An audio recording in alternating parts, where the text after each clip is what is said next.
A paz do Senhor, meu nome é Odirley e eu vou comentar aqui as lições bíblicas do terceiro trimestre de 2018 da CPAD, classe dos adultos. Nesse trimestre nós estamos estudando o livro de Levítico e o tema desse trimestre é adoração, santidade e serviço, os princípios de Deus para a sua igreja em Levítico. Nós estaremos estudando hoje a lição de número 5, que nos traz por título Santidade ao Senhor. Eu vou deixar aqui na descrição desse vídeo o link para você baixar esse slide, tanto na forma de PDF quanto na forma PPT, para que você possa usá-lo da forma que você preferir. Lembrando que eu não tenho objetivos financeiros com esse trabalho, mas apenas servir o reino de Deus, tá? Vamos para a nossa lição, então, como eu já disse aqui de antemão, o tema Santidade ao Senhor. Ele é um tema muito presente no livro de Levítico, né? Já visto que o livro de Levítico, ele é um livro que ele instrui o povo a como cultuar a Deus, né? A como manter a sua comunhão com Deus. E para que o culto seja aceitável ao Senhor, para que o crente ele mantenha comunhão com Deus, é imprescindível o estado de santidade. É preciso que nós tenhamos um bom entendimento do que significa santidade. Haja vista que nos dias atuais tem muitas pessoas que acreditam que santidade é apenas jejuar, é apenas orar. É óbvio que isso faz parte de uma vida de santificação, porém santidade vai muito além disso, né? Não está em apenas orar e jejuar, mas está em viver uma vida, né, realmente compromissada e pautada na palavra de Deus. E nós vemos que esse tema ele é tão importante que quando nós analisamos a história de Israel, nós podemos perceber que uma das principais causas que levou o povo israelita a falhar na sua chamada, a ser destruído pelas nações estrangeiras, a ser levado para o cativeiro, foi a ignorância a respeito a essa ordenança do Senhor de viver em santidade. A partir do momento que Israel ele começa a se comportar como as demais nações, começa a se tornar idólatra, uma nação idólatra, uma nação que vive na imoralidade, uma nação que pratica injustiças sociais, Deus se afasta dessa nação, porque Deus, sendo santo, ele não pode coadunar com a impureza, com o pecado. Então Deus se afasta da nação de Israel, e Israel então vai ficar à mercê dos inimigos. Observe que nesse slide inicial nós temos a mitra, ou seja, aquela vestimenta que é na cabeça do sacerdote, e sobre essa mitra está uma lâmina de ouro com escritos hebraico que diz, né, santidade ao Senhor, mostrando que o sacerdote, aquele que fazia então a mediação entre o povo e Deus no Antigo Testamento, ele deveria ter uma vida consagrada a Deus e separada do pecado. Nós vamos observar que durante essa lição, essa exigência de separação do pecado, ela não estava restrita só ao sacerdote, mas a todo o povo israelita. Então vamos para diante, vamos estar olhando aqui o nosso texto áureo, que diz assim: Ser-me-eis santos, porque eu, o Senhor, sou santo, e separei-vos dos povos para serdes meus. Então observamos que santidade não é uma opção, mas uma ordenança divina. Observe o texto antes da primeira vírgula, é o próprio Deus falando, e é uma exigência. O texto está no imperativo: ser-me-eis santos. Então a exigência de Deus é que o seu povo, né, ele seja um povo separado do pecado e dedicado exclusivamente a Ele. Vamos passar para o próximo slide, que nos diz assim: a verdade prática, a santidade é a marca distintiva do povo de Deus. Sem ela, nosso testemunho é ineficaz. Então, o que nos identifica como povo de Deus é a nossa aversão ao pecado, a nossa separação do pecado, tá? Porque o homem sem Deus, ele ama o pecado, ele não consegue abandonar o pecado.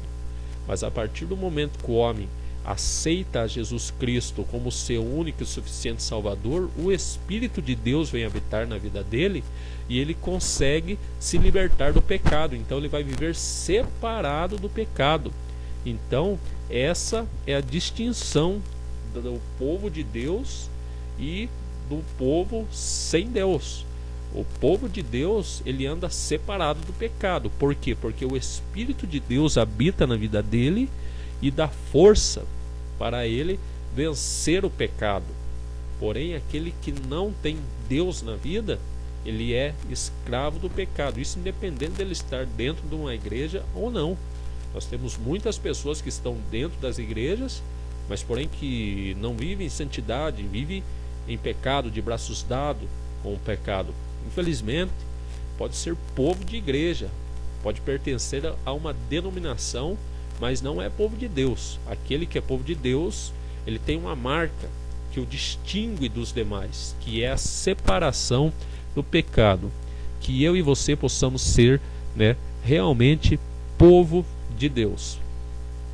A nossa leitura bíblica em classe, está lá em Levítico, capítulo 20, do verso 1 até o verso de número 10. É importante você ler esse texto, porque ele é o texto base da nossa lição.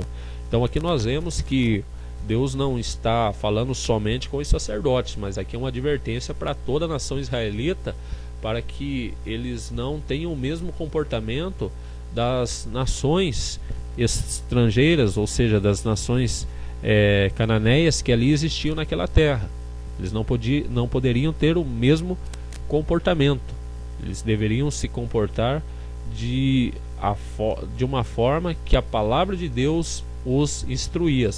Eles não poderiam ser como as nações que estavam à sua volta. Vamos passar para frente. Vamos fazer a leitura aqui do nosso objetivo geral, que é estabelecer a perspectiva doutrinária da sacralidade da vida. Os objetivos específicos é mostrar que a santidade é a marca do povo de Deus, refletir a respeito da santidade no ministério levítico, compreender que o povo de Deus deve ser santo. Vamos lá para a introdução da nossa lição, que diz assim: o livro de Levítico foi entregue a Israel para que este, separando-se dentre todos os povos da terra, viesse a adorar, a servir e a santificar-se a Deus. Nessa lição, veremos que Israel, através das leis e as ordenanças levíticas, tinha a obrigação de apresentar-se a Deus e ao mundo como a nação santa, zelosa e servidora por excelência.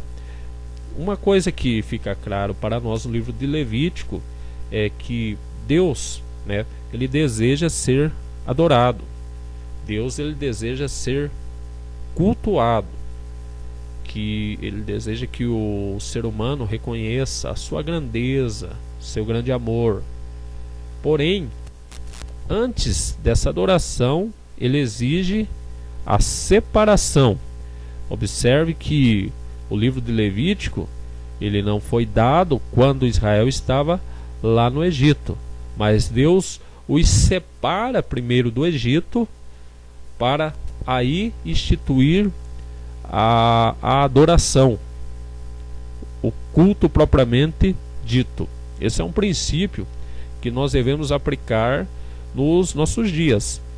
Antes da adoração é preciso santificação, para que o nosso culto seja aceitável diante de Deus, para que as nossas orações seja aceitável diante de Deus, para que o nosso louvor seja aceitável diante de Deus, é preciso que a nossa vida ela seja aceitável. E como que a nossa vida ela é aceitável? A partir do momento que nós nos separamos do mundo, a partir do momento que nós nos separamos do pecado, da iniquidade, que são coisas que desagradam a Deus. Então, essa é a introdução da nossa lição. Vamos passar adiante, né? Santidade, a marca do povo de Deus. Em Ur dos Caldeus, Abraão não passava de um gentio entre os demais, quando foi chamado por Deus. Mas intimado novamente por Deus em Harã, obedeceu de imediato. Ele creu em Deus e foi justificado. Observe que em Gênesis capítulo 11, verso de número 31, né, nós temos a história de Abraão, que é o nosso pai na fé. Abraão, ele habitava na terra de Ur dos Caldeus e, segundo, né, nós podemos entender do texto bíblico, né, ali naquela terra imperava, né, uma vida de idolatria. E Abraão, né, vivia ali naquele contexto. Porém, quando Deus, né, resolve estabelecer um plano na vida de Abraão, a primeira coisa que Deus exige de Abraão é que ele saia, né, daquele local. Ou seja, a primeira coisa que Deus exige de Abraão é a separação daquele contexto que ele estava vivendo de idolatria. É isso que nós podemos observar lá em Gênesis capítulo 12 e verso de número 1, quando Deus chama Abraão, Deus fala com Abraão e diz: sai do meio da tua terra, né, da tua parentela, da casa do teu pai, para a terra que eu vou te mostrar. A primeira coisa então que é exigida de Abrão, que mais tarde vai se tornar Abraão, é que ele abandone a vida pregressa, que ele abandone a velha vida e venha para uma nova vida com Deus. Então nós temos aqui um princípio que deve ser aplicado, né, na vida do cristão atualmente. Se nós queremos desfrutar das bênçãos de Deus na nossa vida, se nós queremos ver a realidade das promessas se cumprindo na nossa vida, nós temos que seguir o exemplo de Abraão. É preciso abandonar a velha vida, é preciso abandonar os velhos hábitos, é preciso abandonar os velhos ídolos, as velhas alegrias. Talvez a alegria no passado fosse, né, assistir um filme impróprio, uma programação imprópria. A alegria no passado fosse, né, beber algo que não nos faz bem. Hoje, que Cristo nos chamou para uma nova vida, nós devemos abandonar esse tipo de coisa. Então a primeira coisa, né, que Deus pede na vida do cristão é a separação, é o abandono do velho hábito, da velha vida. Vamos entrar aqui no primeiro subtópico do primeiro tópico, o estado de santidade.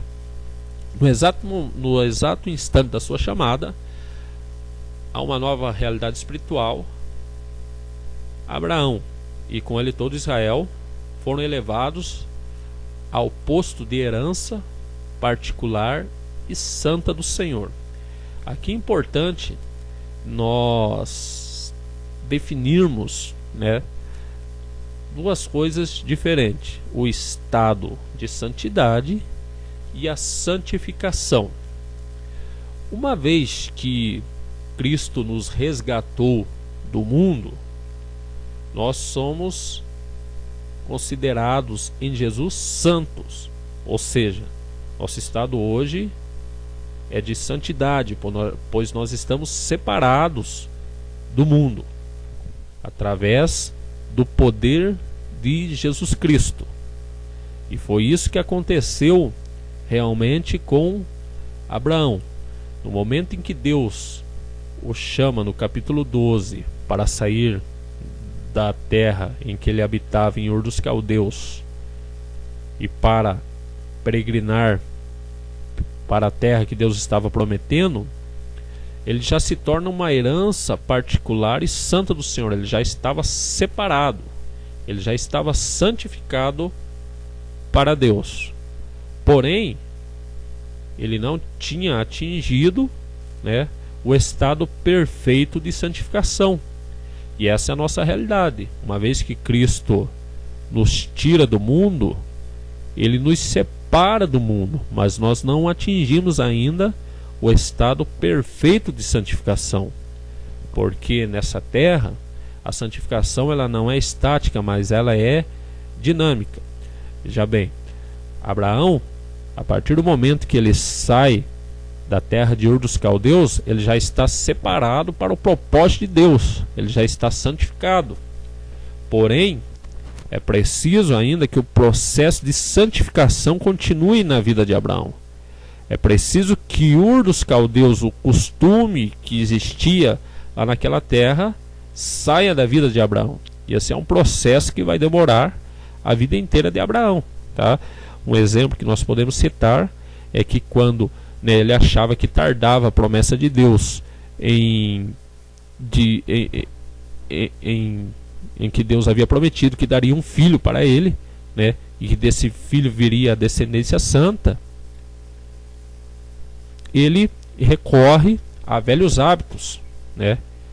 Ele recorre aos costumes das demais nações, sugerido ali por Sara, sua esposa, né? Ele vai entrar a sua serva, a Sara, a Agar.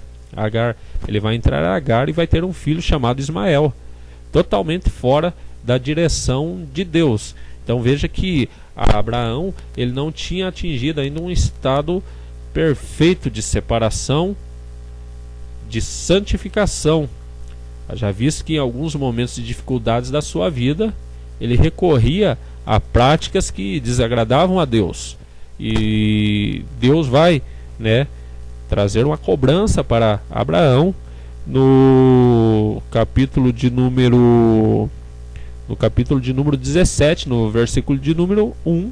Deus vai chegar e vai falar com Abraão: Abraão, anda na minha presença e seja perfeito. Muitos teólogos entendem isso aí como uma cobrança, né, na vida de Abraão, é que Abraão em algum momento deixou de andar na presença de Deus, né, e ele cometeu erros, né, como esse que eu tenho citado, tá?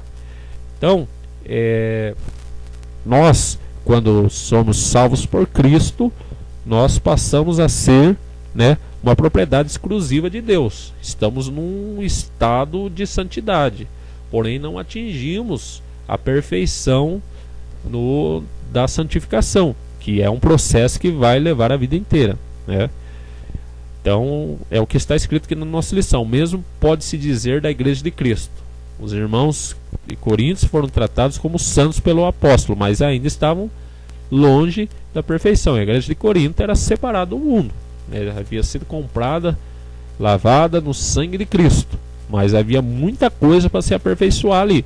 Havia muito do mundo para sair da vida deles.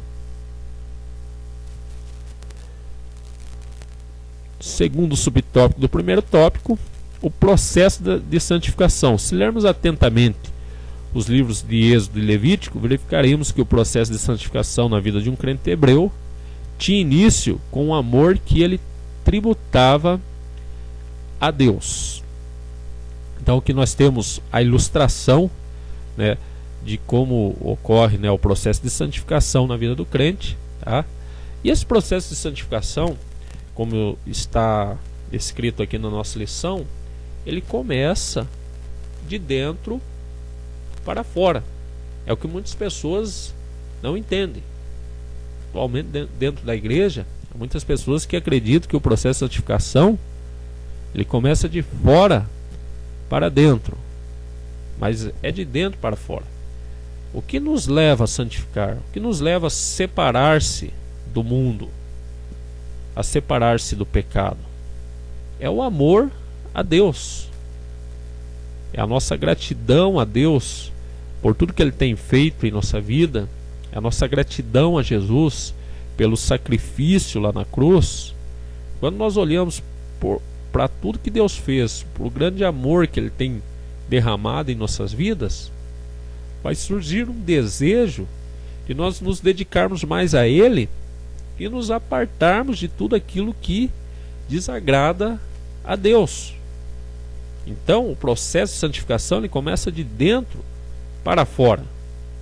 Agora, se a pessoa ela não tem o desejo de separar-se do pecado, de separar-se daquilo que desagrada a Deus, ela não tem o amor a Deus. Se ela não tem o amor a Deus, é que ela não passou ainda pelo processo da conversão, ela não passou pelo processo do novo nascimento.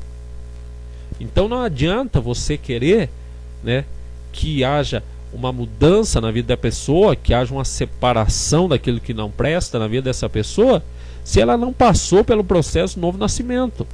É as brigas que nós vemos, né, de anos dentro das igrejas, né, e líderes, né, que tem que estar cobrando a respeito de pessoas que estão, né, vivendo de braços dados com o pecado, que estão se comportando de maneira que traz escândalo para a obra de Deus.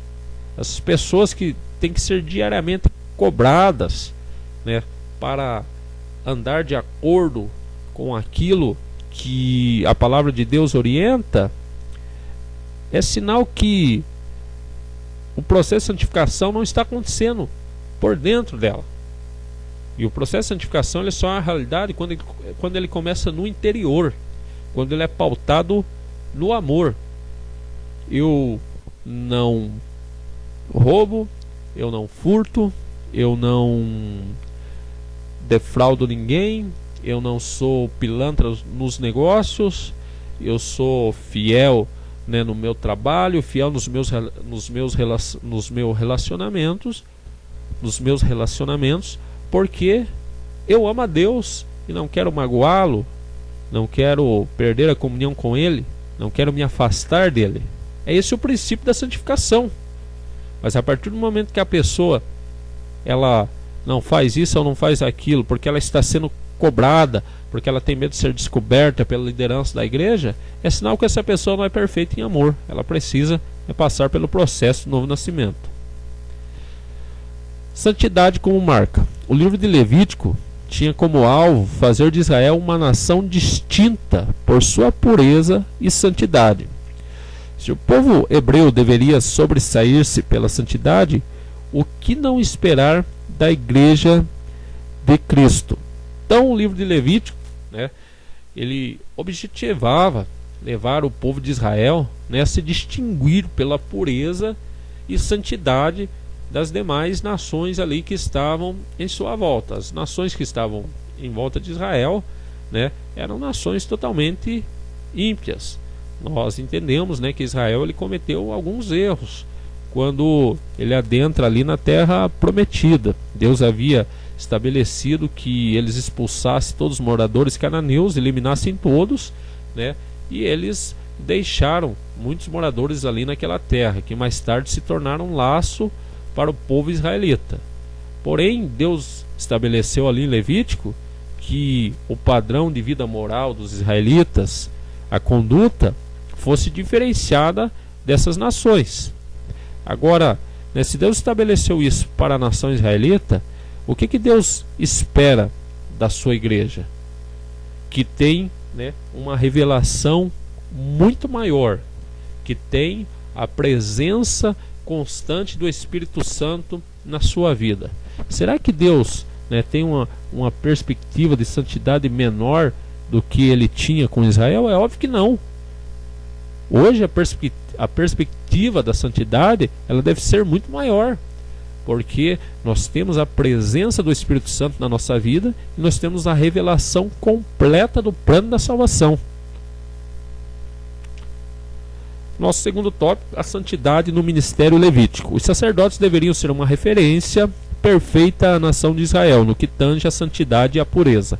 Afinal, eram os responsáveis pela santificação do povo, a fim de torná-lo propício diante de Deus. Então, sobre os sacerdotes estava uma cobrança maior, né, sobre o quesito da santificação, né. Eles deveriam ser em extremo separado do pecado, da iniquidade e de tudo aquilo que desagradava a Deus. Todos aqueles que estão no cargo de liderança, há uma cobrança maior, pois estes estão em evidência. E uma vez que, né, alguém observa a conduta de uma liderança, essa conduta ela vai ser repetida. Observem que, né, nós temos pastores que eles conseguem influenciar uma igreja, né, a ponto de aquela igreja se tornar, né, uma igreja muito avivada, uma bênção, uma igreja se tornar totalmente, né, profana como a igreja de Laodiceia, tá? Então, sob a liderança, né, pesa uma grande responsabilidade. A santidade exterior. Aos ministros do altar, o Senhor impôs uma série de restrições para que não viessem a comprometer o santo ministério.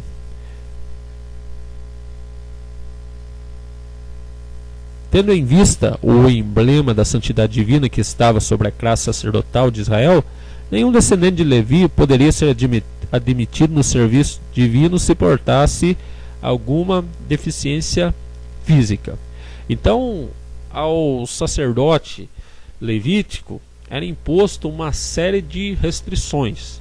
Ele tinha que ter uma perfeição exterior, né? Ele não poderia se casar com uma mulher que fosse repudiada, ele não poderia se casar com uma mulher que fosse viúva, ele não poderia ter nenhuma deficiência. Era exigido, né, uma perfeição exterior, uma perfeição moral, uma perfeição física desse sacerdote, né?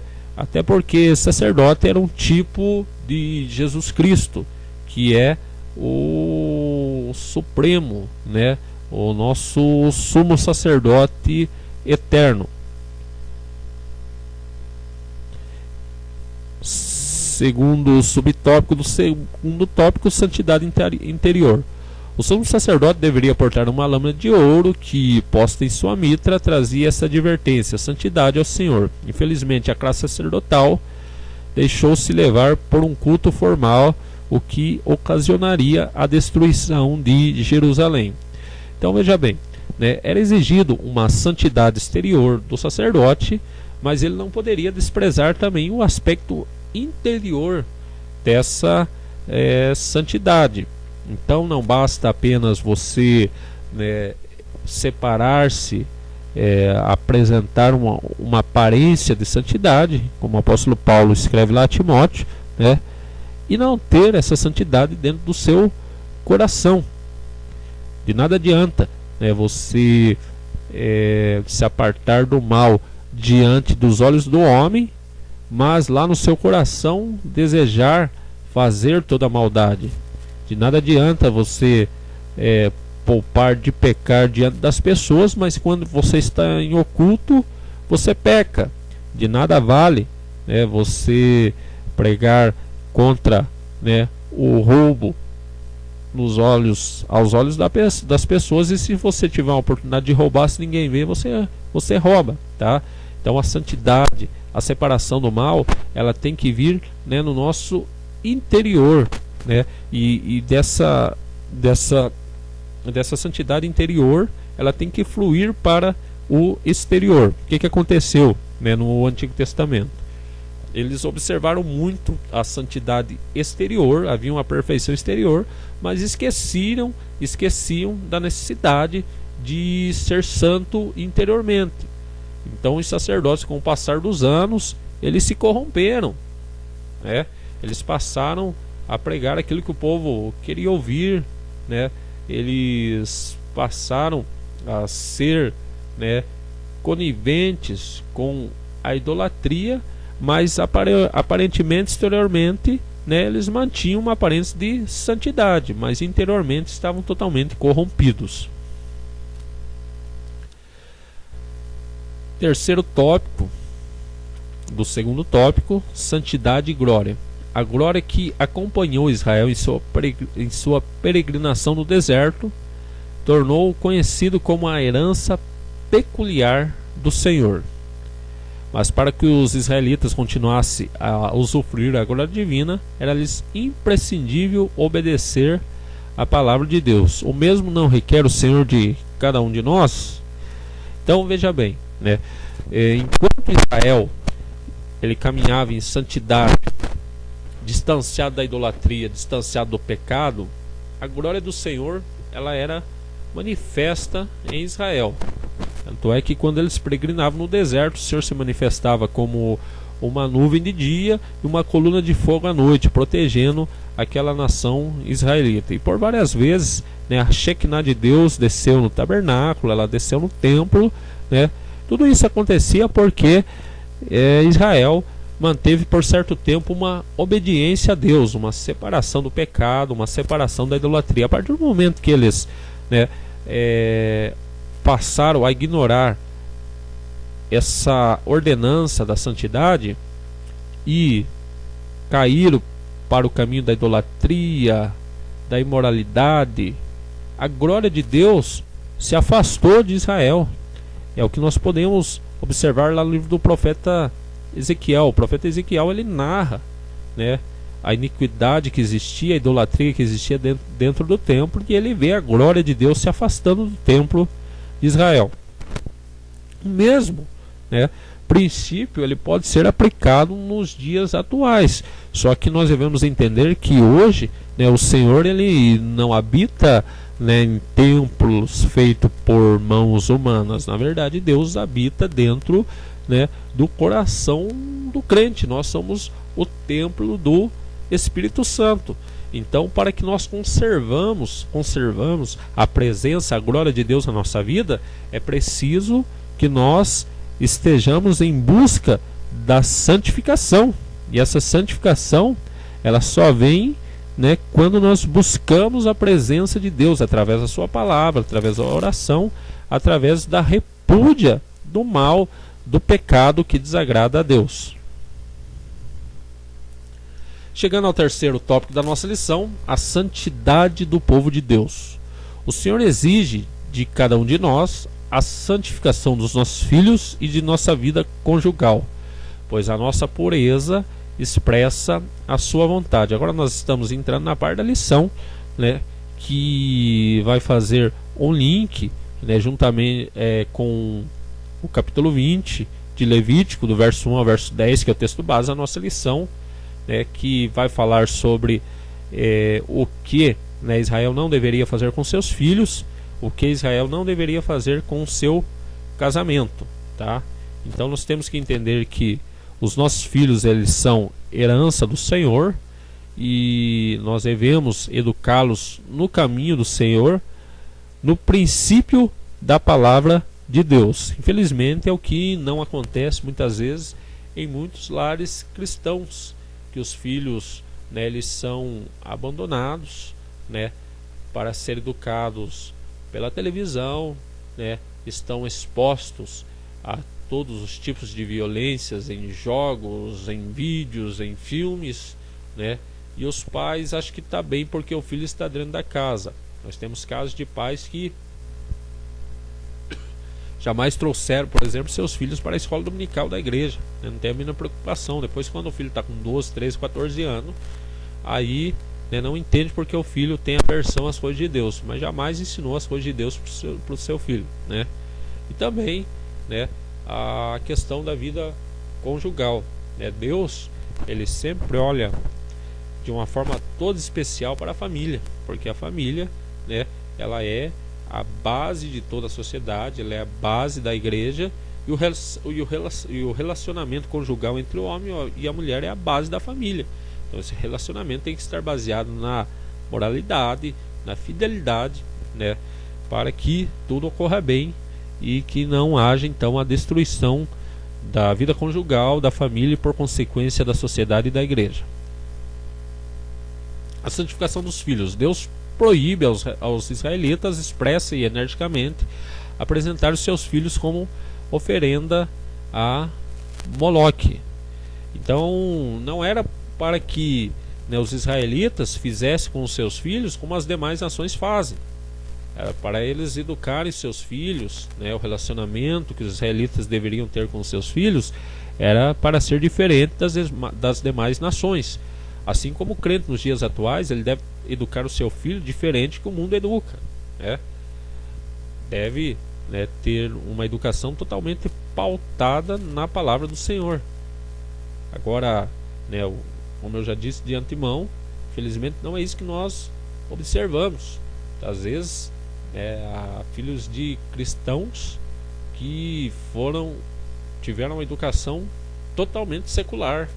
É difícil você observar, às vezes, né, filhas de crente que, né, os ídolos deles são cantores de funk, pessoas que professam abertamente, né, um desprezo às leis de Deus. Onde que está a falha nisso, né? Foi na educação, que não foi educado segundo os princípios da palavra de Deus. Ensine, pois, seus pequeninos na administração do Senhor, para que sejam pessoas de bem. Finalmente, que seus filhos venham a honrá-los com os pais e mães, como a pais e mães. Somente assim poderão ser abençoados.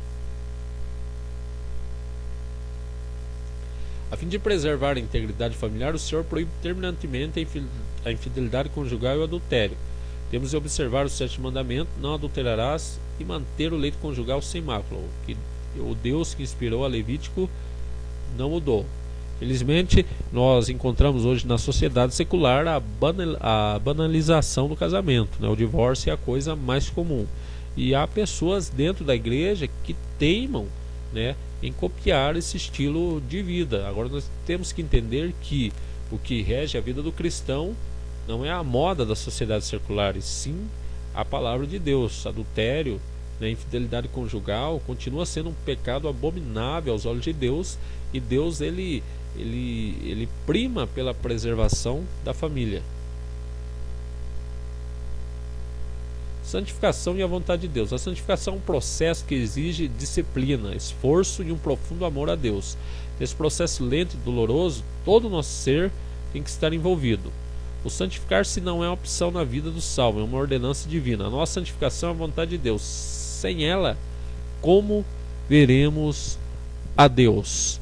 Então, é desejo de Deus que o seu povo aparte-se de toda iniquidade, de todo pecado, e viva uma vida de dedicação a Ele. Não há outro caminho para nós recebermos as bênçãos, a comunhão com Deus. De nada adianta fazermos campanhas, fazermos altos investimentos, buscando o avivamento que vem da parte de Deus, se não entrarmos pelo caminho da santificação. Devemos chamar, né, pecado de pecado e apartar-nos cada dia mais dele, né, e nos dedicarmos cada vez mais a Deus. Vamos chegando à conclusão da nossa lição, né? No momento de emergência nacional, o rei Ezequias convocou os levitas e ordenou-lhes: ouve-me, ó levitas, santificai-vos, e agora santificai a casa do Senhor, Deus de vossos pais. Tirai do santuário a imundícia. Foi naquela hora que teve início um grande avivamento em Israel. Se nos santificarmos como requer o Senhor de cada um de nós, em breve experimentaremos uma grande visitação dos céus em nosso país. Amém. Então, o caminho para o avivamento é a separação do pecado. Se tem uma coisa que impede a presença de Deus, que afasta Deus das nossas vidas, é a presença do pecado, é a presença da iniquidade, é a presença da impiedade nas nossas vidas. Por isso que nós presenciamos muitas vezes a fraqueza espiritual no meio do povo de Deus. Muitas vezes o pecado tem sido tolerado, né? O pecado tem sido disfarçado com outro nome, e infelizmente ele tem enfraquecido o povo de Deus. Que Deus, na sua infinita misericórdia, na pessoa do seu Filho amado Jesus, venha nos dar cada dia mais discernimento e do seu Espírito, para que nós possamos viver uma vida de santificação. Que Deus abençoe a todos em